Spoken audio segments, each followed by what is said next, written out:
नमस्ते दोस्तों, आपका फिर से एक बार पवन वाग एकेडमी में स्वागत है। दोस्तों, आज हम कक्षा 8वीं की जो पुस्तक है हिंदी सुलभ भारती, जिसका पाठ है नाखून क्यों बढ़ते हैं, इसके बारे में विस्तार से जानेंगे। इस पाठ के लेखक है आचार्य हजारी प्रसाद द्विवेदी। आचार्य हजारी प्रसाद द्विवेदी के जीवन परिचय हम यहाँ पर जानेंगे। इनका जन्म 19 अगस्त 1907 में बलिया जिले के आरत दुबे का छपरा ओजवालिया नामक गांव में, जो उत्तर प्रदेश में है, वहां पर हुआ। इनके पिताजी का नाम श्री अनमोल तथा इनकी माताजी का नाम श्रीमती ज्योतिषमती था। इनका परिवार ज्योतिष शास्त्र के लिए बहुत प्रसिद्ध था। इनके पिताजी स्वयं संस्कृत के बहुत बड़े विद्वान थे, मानो प्रकांड पंडित। आचार्य हजारी प्रसाद द्विवेदी का बचपन का नाम वैद्यनाथ जी था। इनकी प्रारंभिक शिक्षा गांव में ही हुई। आगे 1920 में बस्त्रिकापुर नामक जो गांव है, वहां से इन्होंने मिडिल स्कूल की परीक्षा प्रथम श्रेणी में उत्तीर्ण की। आगे 1950 में काशी हिंदू विश्वविद्यालय अर्थात बनारस में इन्होंने हिंदी विभाग के अध्यक्ष तथा प्रोफेसर के रूप में पदभार संभाला। 1997 में राष्ट्रपति द्वारा इन्हें पद्म भूषण पुरस्कार से सम्मानित किया गया। आगे 1973 में आलोक पर्व जो इनकी पुस्तक है, उसके लिए इन्हें साहित्य अकादमी पुरस्कार से नवाजा गया। इस महान लेखक के बारे में हमने तो जान लिया। अब इस लेखक ने ये जो नाखून क्यों बढ़ते हैं, इस शीर्षक के माध्यम से मनुष्य को क्या बताना चाहता है, वो हमें विस्तार से देखना है। तो चलो बच्चों, देखते हैं। बच्चे कभी कभी चक्कर में डाल देने वाले प्रश्न कर बैठते हैं। हर बच्चा अपने बड़ों से, अपने पिताजी से, माताजी से, दादाजी से, नाना से, नानी से कभी कभी कोई ऐसा प्रश्न पूछ लेता है जो चक्कर में डाल देता है। कैसे चक्कर में डाल देता है कि वो सोचने के लिए विवश हो जाता है। जरूरी थोड़ी है कि हर प्रश्न का उत्तर हर व्यक्ति को आए। अल्पज्ञ पिता बड़ा दयनीय जीव होता है। यदि पिताजी को उस प्रश्न का उत्तर नहीं आए तो मानो अल्पज्ञ है। अल्पज्ञ उसका ज्ञान कम है। उपसर्ग ज्ञ, अल्पज्ञ जिसके पास ज्ञान कम होना है ना। पिताजी के पास मानो ज्ञान ही नहीं है। क्यों नहीं है? क्योंकि उसे उस प्रश्न का उत्तर नहीं आ रहा। ऐसे अनगिनत प्रश्न होते हैं। आवश्यक थोड़ी हर प्रश्न का उत्तर पिताजी को आए।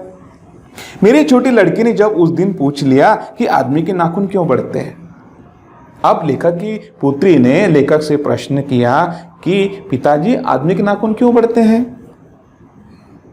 तो मैं कुछ सोच ही नहीं सका। क्या सोचेंगे? उसका उत्तर उनके पास था ही नहीं।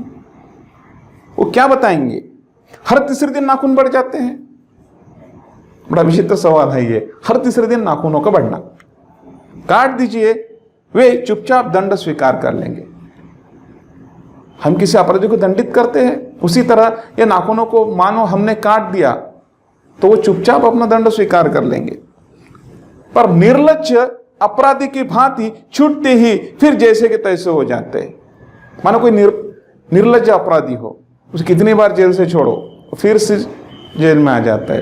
वो निर्लज्ज होता है, जिससे कोई शर्म ही नहीं। शब्द आया है निर्लज्ज।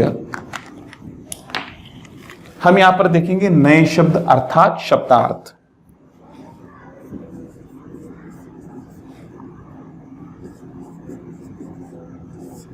इसका अर्थ हुआ बेशरम।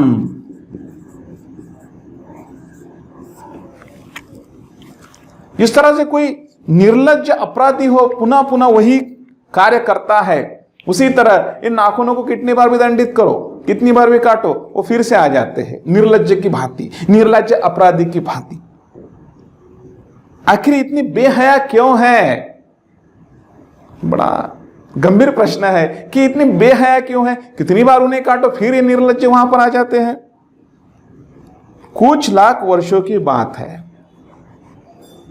जब हम इतिहास के पन्ने पलटकर देखेंगे तो हमें उसमें कुछ अतीत में मिलेगा। वो क्या है? कुछ लाख वर्षों की बात है। कुछ लाख ही वर्षों की बात है जब मनुष्य जंगली था, वन मानुष जैसा। पशु कहां रहते? जंगल में, इसलिए हम जंगली कहते। लेकिन एक समय था मनुष्य भी कहाँ रहता था? वन में रहता था, जंगल में रहता था, इसलिए उन्हें वनमानुष कहा गया है। शब्द आया है वनमानुष।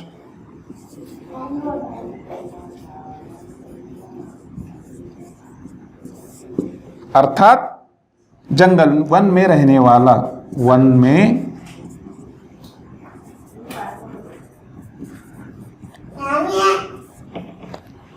रहने वाला अर्थात वन मानुष।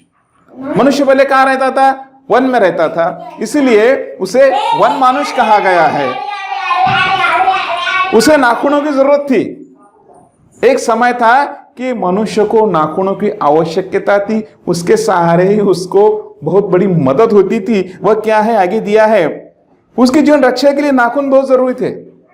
आत्मरक्षा के लिए, जीवन रक्षा के लिए वो नाखूनों का उपयोग करता था। असल में वही उसके अस्त्र थे। मनुष्य के अस्त्र कौन से बताए गए हैं? नाखून। हाँ, ये सच्चाई है कि जब मनुष्य वन मानुष था, वन में रहता था, जंगली था, उस समय वह इन नाखूनों का अस्त्रों के द्वारा प्रयोग करता था, मानो उसके वो अस्त्र है। दांत भी थे, पर नाखून के बाद ही उनका स्थान था। मनुष्य अपने दांतों से और नाखूनों से अपनी रक्षा करता था, उसका उपयोग करता था। लेकिन प्रथम स्थान किसका आता है? नाखूनों का, उसके बाद दांतों का। धीरे धीरे वह अपने अंग से बाहर की वस्तुओं का सहारा लेने लगा। अब निरंतर प्रक्रिया होती रही, प्रगति होती रही। धीरे धीरे मनुष्य को यह समझ में आया कि हमने क्या करना चाहिए। अपने अंग के माध्यम से, शरीर के हिस्से के माध्यम से बाहर की जो वस्तु है उसका उपयोग वो करने लगा, आत्मरक्षा के लिए, स्वयं की रक्षा के लिए, जीवन की रक्षा के लिए। उसने हड्डियों के भी हथियार बनाए। किसी पशु की हड्डी अगर उसे मिल जाती तो वह उसका हथियार के रूप में उपयोग करता, प्रयोग करता। मनुष्य धीरे धीरे और आगे बढ़ा, धीरे धीरे प्रगति होती रही, धीरे धीरे वह आगे बढ़ा। उसने धातु के हथियार बनाए। मनुष्य ने क्या किया? धातु के हथियार बनाए। इतिहास आगे बढ़ा, निरंतर प्रक्रिया होती रही है। वो धीरे धीरे बढ़ रहा है, धीरे धीरे चल रहा है, धीरे धीरे प्रगति होती रही है। अब हड्डियों के जो हथियार थे उसका परिवर्तन धातु के हथियारों में हुआ। वो धातु के हथियार बनाने लगा, जिसके माध्यम से वो आत्मरक्षा और जीवन की रक्षा करने लगा। कभी कभी मैं हैरान होकर सोचता हूं कि, देखिए हैरान हो जाते कभी कभी लेखक, कभी कभी मैं हैरान होकर सोचता हूं कि मनुष्य आज अपने नाखून को न काटने पर डांटता है। हैरान होने वाली बात है, सोचने वाली बात है, विवश करने वाली बात है कि आज हम नाखूनों को काट देते हैं, वे रोज बढ़ते हैं। मुझे ऐसा लगता है कि मनुष्य, फिर से एक बार इसे पढ़ता हूं, कभी कभी मैं हैरान होकर सोचता हूं कि मनुष्य आज अपने बच्चों को नाखून न काटने पर डांटता है। बच्चों कहे, अरे बेटा नाखून क्यों नहीं काटे, इतने कितने बढ़ गए हैं, काटो उसे जल्दी से, लाओ नहीं तो मैं काट देता हूं, है ना। बड़े ऐसे कहते छोटे बच्चों से, हो सकता है आपसे भी कहते होंगे। कभी कभी मैं हैरान होकर सोचता हूं कि मनुष्य आज अपने बच्चों को नाखून न काटने पर डांटता है। इन नाखूनों का उपयोग वो मनुष्य के रूप में उपयोग करता था, आज उन नाखूनों को वो काट देता है, और यदि बच्चों ने नहीं काटा तो उसे डांट भी देता है। वे रोज बढ़ते हैं। मुझे ऐसा लगता है कि मनुष्य अब नाखूनों को नहीं चाहता। अब नाखून निरंतर बढ़ते हैं, रोज बढ़ रहे हैं, लेकिन लेखक को ऐसा लग रहा है कि आज वो नाखूनों को नहीं चाहता। ये उसकी भयंकर पाशवी वृत्ति के जीवंत प्रतीक है। क्योंकि मनुष्य पहले क्या था? वन मानुष, है ना, अर्थात वन में रहने वाला। तो ये उसकी भयंकर पाशवी वृत्ति के जीवंत प्रतीक है। शब्द आया है पाशवी, हम यहां भी लिखते हैं। पाशवी का अर्थ होता है पशुवत, है ना, अर्थात पशु की भांति। यह नाखून उसका प्रतीक है। मनुष्य की पशुता को जितनी बार भी काटो वह मरना नहीं जानती। जिस तरह से नाखून हमेशा बढ़ते हैं, उसी तरह मनुष्य के भीतर की जो पशुता है वह भी निरंतर बढ़ते जा रही है। हमको नाखूनों को जैसे काटते हैं उसी तरह हमने पशुता को काट देना चाहिए। वो जितनी बार भी काट दो वह मरना नहीं जानती और मरना नहीं चाहती। मनुष्य उसे मरने नहीं देता पशुता को। इसलिए हमें जिस तरह से हम नाखूनों को काटते हैं उसी तरह हमें पशुता को काटना है। अगर आदमी अपने शरीर की, मन की और वाक की अनायास घटने वाली, देखिए आदमी अपने शरीर, तन, मन और वाक, शब्द आया है वाक। वाक का अर्थ होता है वाणी, और दूसरा शब्द आया है अनायास, जिसका अर्थ होता है सरलता से।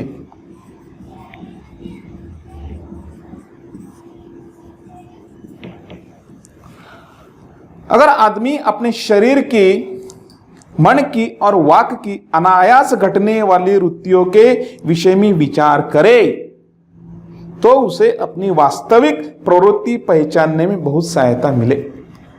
अनायास से, सरलता से, हमारे शरीर से, मन से, वाणी से हमारी जो वृत्ति है, हमारी जो आदत है, जो हमारे कार्य है, व्यापार है, जो हमारा रहन सहन है, उसके माध्यम से अगर किसी को दुख पहुंचता है, किसी को तकलीफ होती है, ये हमें सोचना चाहिए। हम इसी गंभीरता से इसे स्वीकार करना चाहिए कि हम क्या कर रहे हैं, हम किस दृष्टि से लोगों को तकलीफ दे रहे हैं, दूसरों को तकलीफ दे रहे हैं। मनुष्य की नक बढ़ा लेने की जो सहजात वृत्ति है, मनुष्य की नक बढ़ा लेने की जो सहजात वृत्ति है वह उसके पशुत्व का प्रमाण है ना। अनायास से नक बढ़ जाते, अनायास से हम किसी को डांट देते, अनायास से किसी को दुख पहुंचता है, हमारे शरीर से, तन से, मन से, वाणी से, हमारे बोलने से। जैसे अनायास से नख बढ़ते हैं, अनायास से नाखून बढ़ते हैं, उसी तरह अनायास से ये वृत्ति भी बढ़ जाती है और जो दूसरों को तकलीफ देने में सिद्ध साबित होती है। मनुष्य की नक बढ़ा लेने की जो सहजात वृत्ति है वह उसके पशुत्व का प्रमाण है। उन्हें काटने की जो प्रवृत्ति है वह उसकी मनुष्यता की निशानी है। कुछ समझे बच्चों?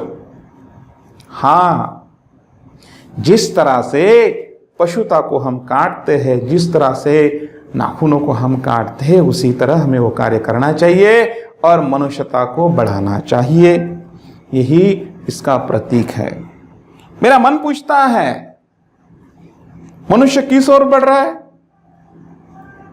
सबसे महत्वपूर्ण प्रश्न हमें अपने आप से करना है। निरंतर प्रगति हो रही है। मनुष्य हवाई जहाज में घूम रहा है, जो पहले वन में रहता था, वन मानुष, आज कितनी प्रगति हुई है, कितनी उन्नति हुई है। लेकिन हे मानव, उन्नति कहां हो रही है, उन्नति की दिशा में हो रही है, ये विचार कर ले। देखिए, लेखक कह रहे हैं, मेरा मन पूछता है मनुष्य किस ओर बढ़ रहा है, पशुता की ओर या मनुष्यता की ओर? आप ही बताइए। निश्चित हमारी प्रगति हो रही है, इसमें कोई संदेह नहीं है, लेकिन हम कुछ हद तक पशुता की ओर भी बढ़ रहे हैं, जिसे हमें त्याग देना है। अस्त्र बढ़ाने की ओर या अस्त्र काटने की ओर, है ना। अस्त्र बन रहे, नए नए अस्त्र बन रहे, घातक अस्त्रों का निर्माण हो रहा है। किस लिए? क्या आवश्यकता है इन अस्त्रों की? इन अस्त्रों के माध्यम से क्या मिलने वाला है? मिलेगा केवल पशुता, मिलेगा केवल संहार। हमें नहीं चाहिए, हमें ऐसे अस्त्र नहीं चाहिए, हमें ऐसे संहार नहीं चाहिए जो मनुष्य के जीवन को नष्ट कर सके, जो मनुष्य के जीवन को नष्ट कर सके। मेरा मन पूछता है मनुष्य किस ओर बढ़ रहा है, पशुता की ओर या मनुष्यता की ओर, अस्त्र बढ़ाने की ओर या अस्त्र काटने की ओर? प्रश्न सूचक चिन्ह है, बहुत बड़ा प्रश्न है ये। प्रगति हो रही है किस दिशा में, मनुष्यता की ओर या पशुता की ओर? मेरी निर्बोध बालिका, शब्द आया है निर्बोध। निर्बोध का अर्थ होता है अज्ञान।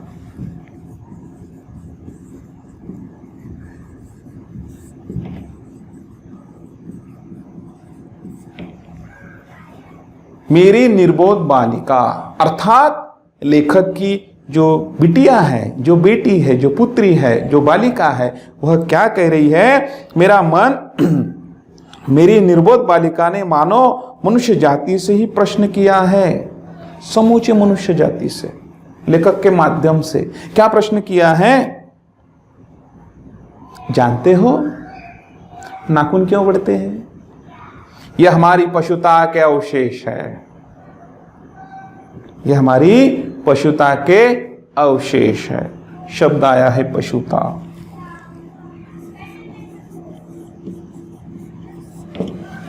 अर्थात पशु का भाव।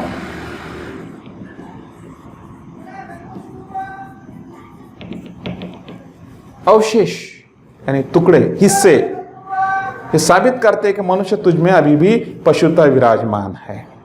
और ये निर्बुद्ध बालिका ने लेखक के माध्यम से समूचे मानव जाति को, सारे मानव जाति को ये प्रश्न किया है, क्या है? नाखून क्यों बढ़ते? अर्थात पशुता क्यों बढ़ रही है? मैं भी पूछता हूं, जानते हो ये अस्त्र शस्त्र क्यों बढ़ रहे हैं? लेखक का यही प्रश्न है कि अस्त्र और शस्त्र क्यों बढ़ रहे हैं? यह हमारी पशुता की निशानी है। अर्थात मनुष्य के भीतर जो पशुता है उसकी निशानी है कि वह अस्त्र और शस्त्रों को बढ़ावा दे रहा है। स्वराज के बाद स्वराज, स्वराज का अर्थ होता है स्वतंत्रता। आज हम स्वतंत्र भारत के नागरिक हैं, लेकिन एक समय था जब हमारे ऊपर अंग्रेजों का शासन था। अब ये स्वराज और स्वतंत्रता इतनी आसानी से हमें नहीं मिली। इसके लिए अनगिनत क्रांतिकारी नेता फांसी झूल गए, प्राणों की आहुति दी, उसके उपरांत जाकर हमें ये स्वतंत्रता मिली है। इसकी कीमत हमने समझनी चाहिए, इसकी कीमत हर व्यक्ति ने समझनी चाहिए, वो हमारा कर्तव्य भी है। इतनी सरलता से हमें स्वतंत्रता नहीं मिली। हमेशा हमें इसे याद रखना चाहिए कि किन किन लोगों ने प्राणों की आहुति दी भारत माँ को आज़ादी दिलाने के लिए। जो आज़ादी हमें मिली है, स्वराज होने के बाद संभवतः ही हमारे नेता और विचारशील नागरिक, हमारे नेता और विचारशील नागरिक, भारत का नागरिक सोचने लगे कि इस देश को सच्चे अर्थ में सुखी कैसे बनाया जाए। अब स्वराज तो हमें मिल गया, लेकिन कैसा स्वराज? जो मानव कल्याण का हो। वो मानव कल्याण कैसे किया जाए? पशुता को किस तरह से काटा जाए, मनुष्यता को किसी और बढ़ाया जाए, यह सोचना हर नागरिक का प्रथम कर्तव्य है। और यही हमारे नेता और विचारशील नागरिक यह कार्य निरंतर कर रहे हैं। हमारी परंपरा महिमामयी और संस्कार उज्जवल है। महिमामयी, बहुत पुराना इतिहास है हमारे देश का। हमने संसार को मानव कल्याण की शिक्षा दी है। हमारे देश में बहुत महान आत्मा होकर गए, अनगिनत होकर गए। किन किन के नाम यहां पर ले, बहुत है। भगवान महावीर है, गौतम बुद्ध है, कबीर जी है। इन्होंने जन कल्याण के लिए अपना समूचा जीवन अर्पण किया और उसके माध्यम से ही उन्होंने इस मनुष्य को एक नई दिशा देने का प्रयास किया है। और इसी महामयी परंपरा और संस्कार को हम आगे लेकर चल रहे हैं और लेकर चलना हमारा प्रथम कर्तव्य भी है। हमारी परंपरा महामयी और संस्कार उज्जवल है क्योंकि अपने आप द्वारा लगाया हुआ बंधन हमारी संस्कृति की बहुत बड़ी विशेषता है। क्या विशेषता है हमारी संस्कृति की? कि हमने स्वयं पर कुछ बंधन लगा लिए हैं, आत्मबंधन। वे कैसे बंधन? कि हमारे बोलने से, हमारी वाणी से, हमारे शरीर से, हमारे मन से किसी का मन ना दुखे, किसे मानसिक शारीरिक हानि ना पहुंचे, यही हमारी संस्कृति है, यही हमारी विशेषता है, यही हमारी संस्कृति की गरिमा है और यही भारत की शिक्षा भी है। हमें इस शिक्षा को निरंतर स्वीकार करते हुए आगे बढ़ना है। बहुत बड़ा इतिहास है, बहुत बड़ी संस्कृति है और ये संस्कृति हमेशा मानव कल्याण के ही बारे में सोचती है, मनुष्यता के बारे में सोचती है। पशुता को काटने के लिए कहती है, पशुता को त्यागने के लिए कहती है। मनुष्य पशु से किस बात में भिन्न है? पशु और मनुष्य दोनों में यहां पर किस बात की भिन्नता है? उसमें संयम है। मनुष्य में क्या है? संयम है। दूसरे के सुख दुख के प्रति समवेदना है। समवेदना, सम ये उपसर्ग हुआ, वेदना, समवेदना। सम का अर्थ होता है समानता। दूसरे को यदि चोट पहुंचे तो हम उसके दुख को जीते हैं, उसकी वेदना को जीते हैं। यही हमारा प्रथम कर्तव्य है। दूसरों का दुख जियो, दूसरों के दुखों को जीना, यही सच्चा मानव धर्म है, यही सच्ची मानव कल्याण के लिए किया गया प्रयास है। श्रद्धा है, हम हमारे कार्य पर श्रद्धा करते हैं। इस विश्व में हर व्यक्ति श्रद्धा के माध्यम से चलता है। हर कोई जानता है कि इस विश्व में एक शक्ति है, भले वो हर धर्म के अनुसार उसे अलग अलग नाम से पुकारो, लेकिन है, हमारी श्रद्धा है। और श्रद्धा के बलबूते पर हम हमारा जीवन क्रम नित्य चलाते हैं। तप है, त्याग है। हमारे ऋषि मुनियों ने बहुत बड़े तप किए, महान लोगों ने त्याग किया। काम, क्रोध, माया, मद, मोह, मत्सर, इन गुणों का त्याग किया, इसीलिए वो महात्मा कहलाए। इसलिए मनुष्य झगड़े टंटे को अपना आदर्श नहीं मानता। पशु में और मनुष्य में ये सबसे बड़ा बदलाव है, सबसे बड़ा अंतर है कि हम झगड़े और टंटे को अपना आदर्श नहीं मानते।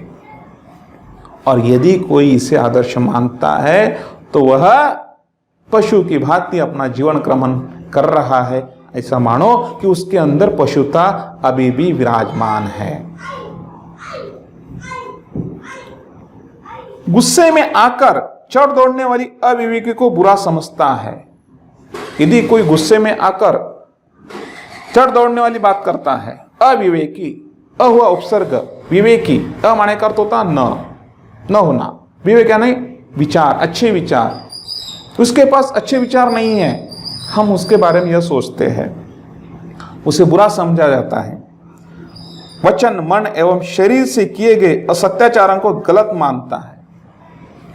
हमारे वचन यानी बोलना, मन एवं शरीर के माध्यम से यदि हम अत्याचारण करते हैं, असत्याचारण करते हैं, जिसका आचरण अच्छा ना हो, तो वो दुखदायी होगा, कष्टदायी होगा।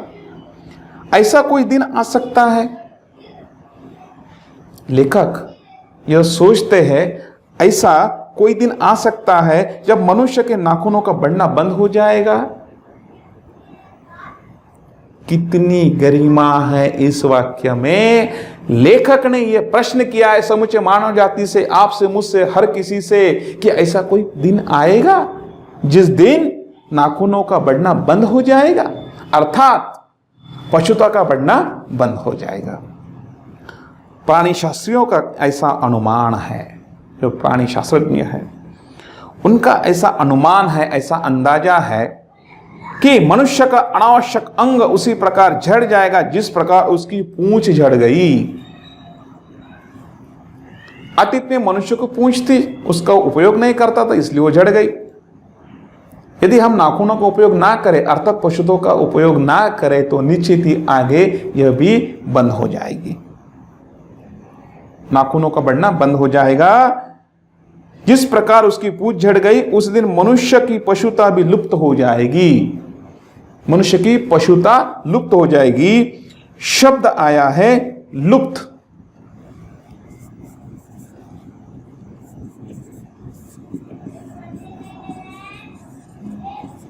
अर्थात गायब। पशुता को हमें गायब करना है, नाखूनों को बढ़ना रोकना है, अर्थात मनुष्यता को बढ़ाना है। शायद उस दिन वह मरणास्त्रों का प्रयोग भी बंद कर देगा। जिस दिन मनुष्य के भीतर यह भावना जागृत होगी, उस दिन वह जो मरणास्त्र है, जिस अस्त्र से मनुष्य की मृत्यु होती है, उसका प्रयोग करना बंद कर देगा। नाखून का बढ़ना मनुष्य के भीतर की पशुता की निशानी है, और उसे नहीं बढ़ने देना मनुष्य की अपनी इच्छा है। नाखूनों का बढ़ना मनुष्य के भीतर की पशुता की निशानी है, और उसे नहीं बढ़ने देना मनुष्य की अपनी इच्छा है। हम हमारे भीतर की पशुता को हटा दे, उसका त्याग कर दे, ये अपनी इच्छा है। हमारे ऊपर निर्भर है कि हमें क्या करना है। अपना आदर्श है। मनुष्य में जो घृणा है, जो अनायास बिना किसी सिखाए आ जाती है, घृणा का अर्थ होता है नफरत।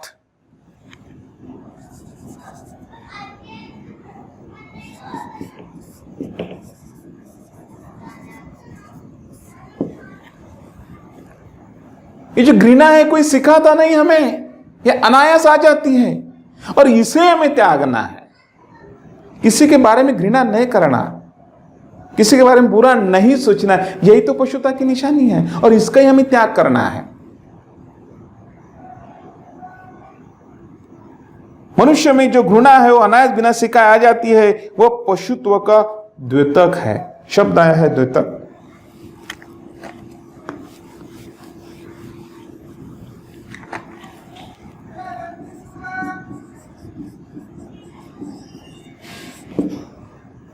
प्रतीक।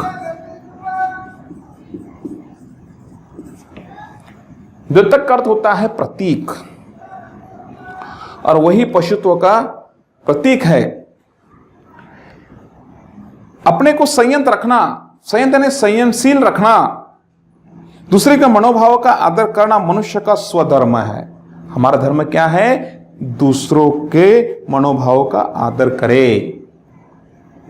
मेरा ही सच, मैं जो कह रहा हूं वही सच है, इस भावना को त्याग दे। दूसरों का आदर करे, उसकी बातों का स्वीकार करे, उसमें सच्चाई क्या है। अगर वो अच्छी है तो उसको स्वीकार करे, अगर बुरी है तो उसे त्याग दे।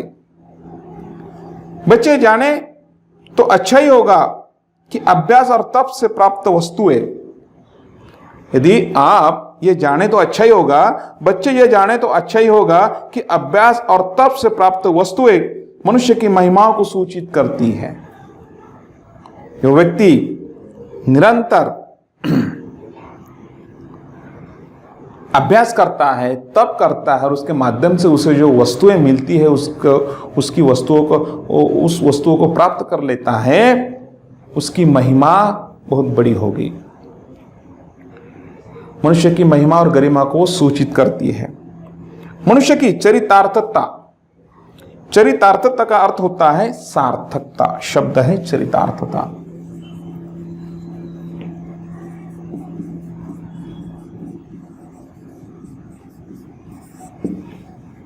सार्थकता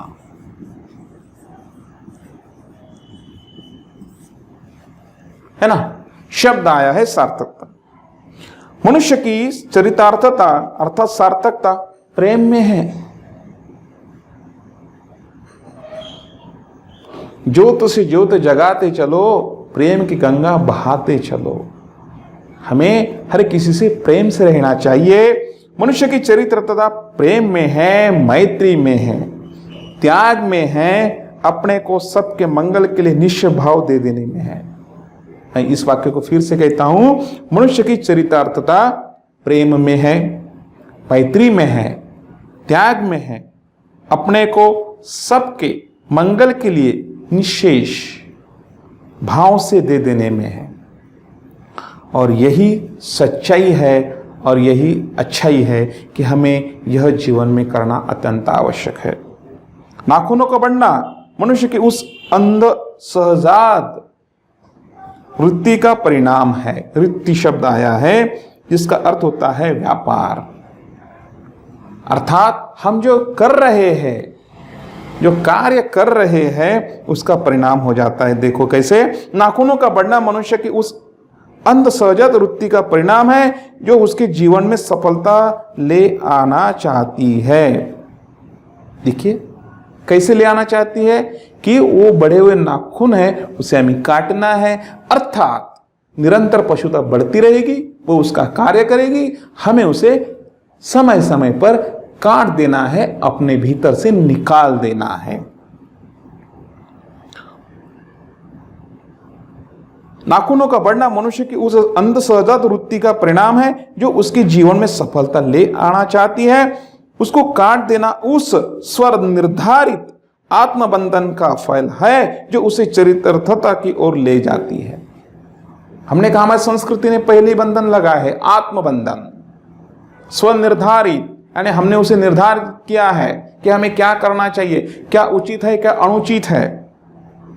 और यदि हम ऐसा करते हैं तो सार्थकता की ओर हमारा मार्गक्रमण हो रहा है, हम नई दिशा की ओर बढ़ रहे हैं, अच्छे भारत का निर्माण कर रहे हैं। नाखून बढ़ते हैं तो बढ़े, मनुष्य उन्हें बढ़ने नहीं देगा। नाखूनों का काम है बढ़ना, पशुता का काम है बढ़ना, मनुष्य उसे त्याग देगा। और यही हमारा कर्तव्य है कि हमें मनुष्यता का स्वीकार करना है, पशुता को त्याग देना है और एक अच्छे भारत का निर्माण करना है। और ये नैतिक जिम्मेदारी हर व्यक्ति पर है। और इस पाठ के माध्यम से आचार्य हजारे प्रसाद द्विवेदी ने नाखून क्यों बढ़ते हैं, इस पाठ के माध्यम से हमें यह शिक्षा दी है, हमें यह सीख दी है कि हमें निरंतर पशुता को अपने भीतर से हटाना है, मनुष्यता को उसका बढ़ावा देना है, मनुष्यता को निरंतर हमें उसकी उन्नति करनी है। आशा करता हूँ बच्चों, दोस्तों, मित्रों, आपको यह वीडियो पसंद आ गया होगा, इस पाठ का अर्थ आपको ध्यान में आ गया होगा। यदि आपको ये पाठ समझ में आता है तो इसे अपने मित्रों के साथ, दोस्तों के साथ, सहपाठियों के साथ शेयर कीजिए, चैनल को सब्सक्राइब कीजिए। फिर मिलते हैं एक नए वीडियो के साथ, तब तक के लिए घर में रहिए, सुरक्षित रहिए। जय हिंद।